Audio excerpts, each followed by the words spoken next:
So by now you may be mocked, drafted out. But you know what? I've got my own spin on things. And today we're going to talk about the New York Giants and their quarterback position. The Giants holding on to the 17th pick and 6th overall pick in this year's NFL draft from Nashville, Tennessee, a month away, thereabouts, on April 25th. Things will get underway that Thursday at 9 p.m. Eastern. I'm Matt Levine, and I'm going to give you my twist on the Giants quarterback position, and let's talk about it here at 954sports.com. Thank you so much for being a part of it. By the way, I'm going to ask you to do me a favor. Pretty please with some sugar on top. Go ahead and subscribe to the station and check out the website one more time.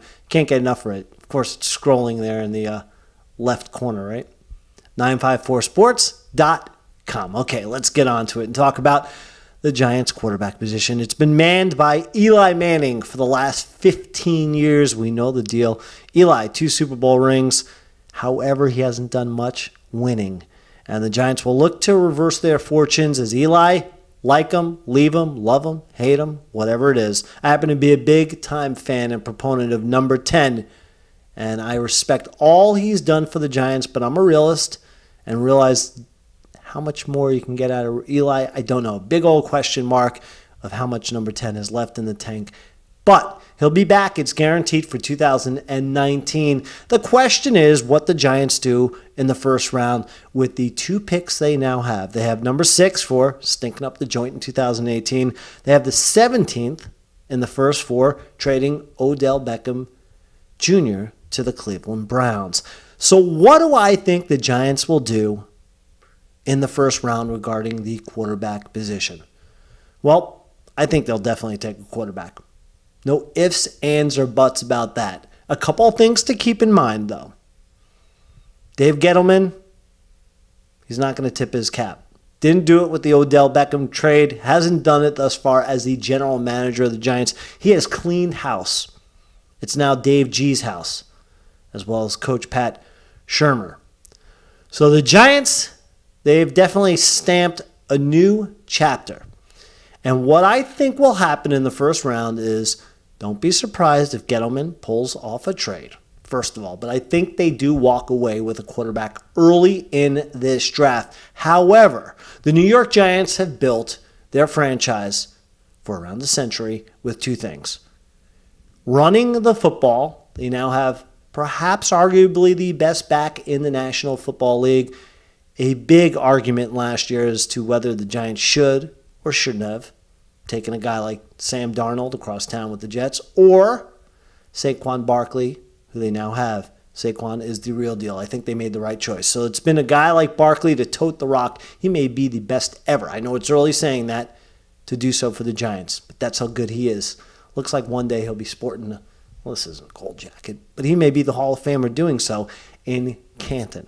Long ways to go, I know, but I don't look at it as a one-year wonder at all. He's got all the goods. Knock on, you know what, that he stays healthy. So the Giants have built a team around running the football, and they've built a team around defense. So what do I think the Giants do? I think they go defense with that 6th pick, which is going to be determined by a lot of things. Now, there are some great names on the board. Nick Bosa, a local kid from down here in South Florida. Everything, right? For Ohio State, an edge rusher who can run like the wind, cover the field like a linebacker, play as a typical edge rusher, get to the quarterback, pass, run, whatever you need him for. He's one of these tough guy, old school football players, the real deal. Another guy, Quinnen Williams from Alabama. We know what they produce. Great defensive lineman. Watch out for him. Montez Sweat from Ole Miss, Eli's alma mater.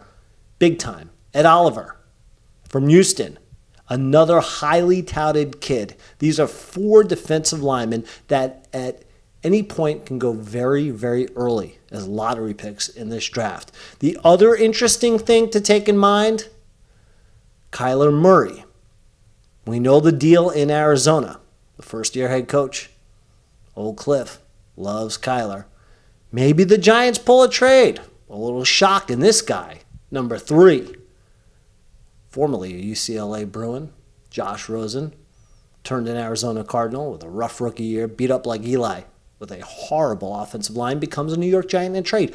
Who knows? But I think what the Giants do is select the defensive lineman with that first pick in the first round. One of the names I just said.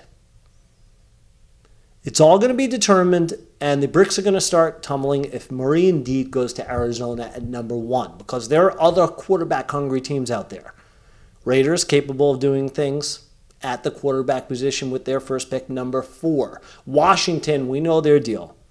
Poor Alex Smith. They're going to need a quarterback. They go number 5. Another quarterback-hungry team, Cincinnati. Andy Dalton looks like he's at the end of his rope, number 9. Denver's 10th. The Miami Dolphins 13th. Just like the Giants, these are franchises that need a franchise quarterback.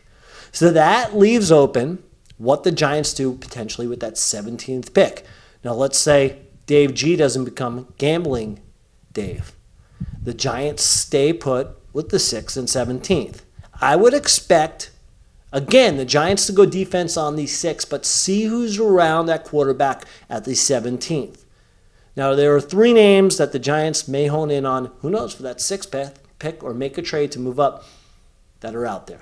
And these are the 3 names that everyone's talking about. Okay, I'm not the first and I'm not the last. Dwayne Haskins, 21 years young from Ohio State. 50 touchdown passes in his lone season as a third-year sophomore for the Buckeyes last year. He can throw the football all over the lot. Big 6'3" kid, a prototypical pocket passer. The knock on him is the mobility. Might not have much of it.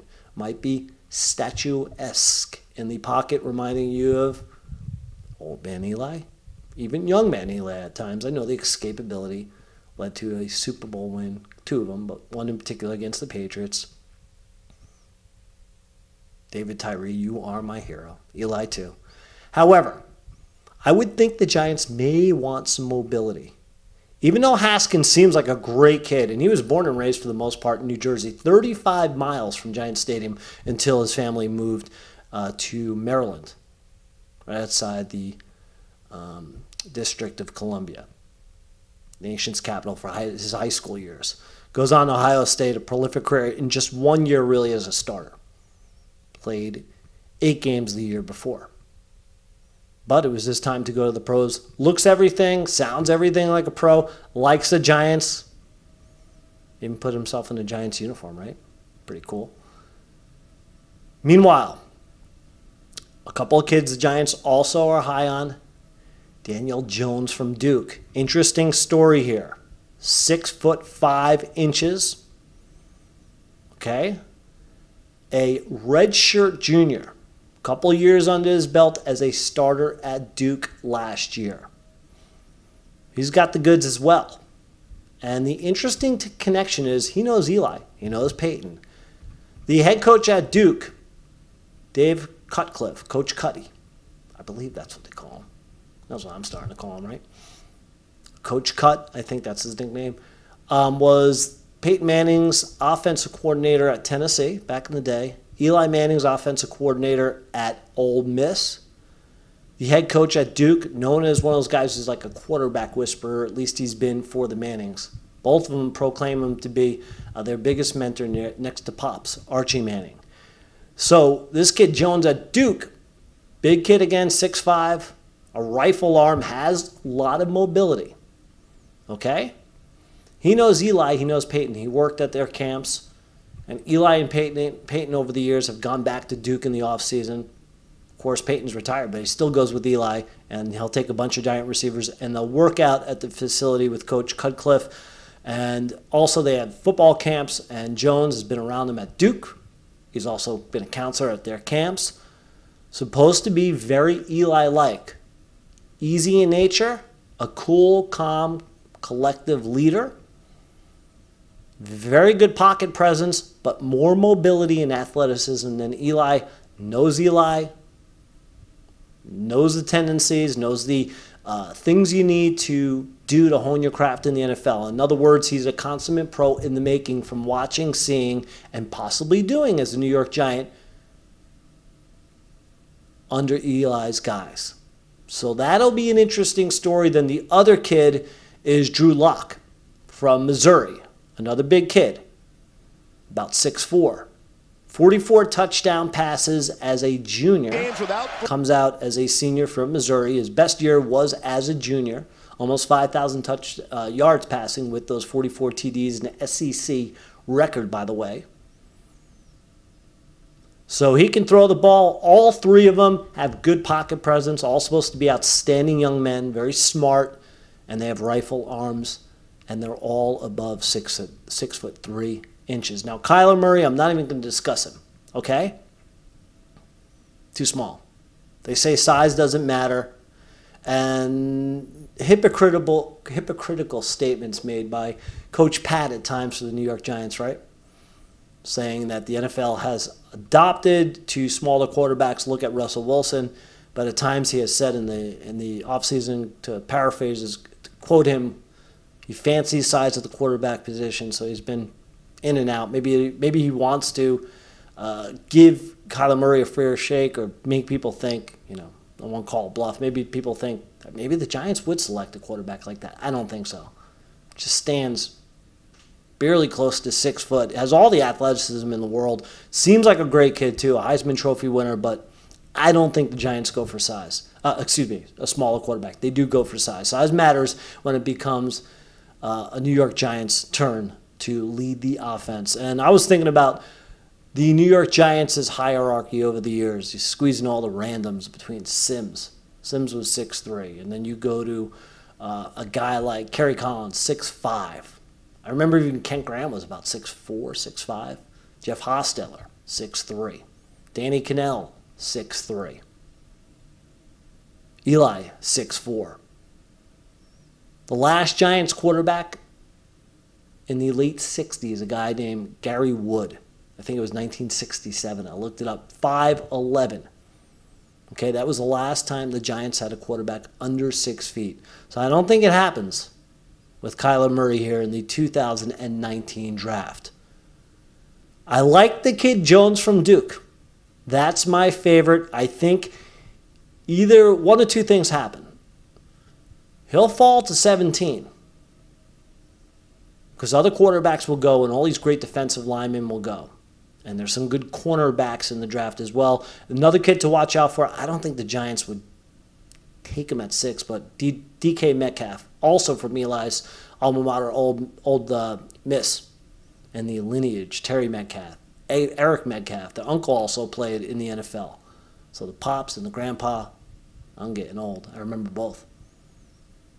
Especially Eric Metcalf, a dynamic football player. Do it all, wide receiver, on special teams and whatnot. So it'll be interesting to see where Metcalf falls. I don't think he will fall to the Giants, but he can play a role as well. So lots of scenarios left to tackle, but I'm taking a look at things, and again, I think the Giants with that 6th overall pick in the first round will maneuver themselves to get the best defensive lineman on the board. Then again, what becomes interesting is how the other players tumble, and that 17th pick. Giants are either going to trade up to get a quarterback, but that 2nd pick in the first round is where the Giants will get a quarterback, and watch out again for Daniel Jones from the university, or I should say Duke University, who has their hands full right now in the NCAA tournament. But I'm talking about the Giants draft pick as the NFL draft is upon us. With that said, hey, what the heck, enjoy the March Madness.